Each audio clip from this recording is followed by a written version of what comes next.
బంగాళాఖాతంలో ఏర్పడిన అల్పపీడనం క్రమేపీ బలపడి వాయుగుండంగా మారనున్న కారణంగా దాని ప్రభావం అల్లూరు మండలంపై చూపింది. ముఖ్యంగా తీవ్ర వర్షంతో పాటు గాలులు వీచడంతో మండల ప్రజలు బెంబేలెత్తుతున్నారు. సముద్రం కూడా కసురు మీద ఉండటంతో మత్స్యకారులు ఎవరు వేటకు వెళ్ళవద్దని తహసీల్దార్ లక్ష్మీనారాయణ కోరారు. ఈ మేరకు మండలంలోని లోతట్టు ప్రాంతాల్లో ఆయన పర్యటించి స్థానిక ప్రజలకు అవగాహన కల్పించారు.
దాన్ని నడుపుకుంటే దాన్ని చేస్తారు.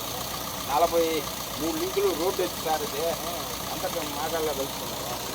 అలా ఇంకా దయ్యంలో అప్పుడు మన ఎంఆర్ఓ.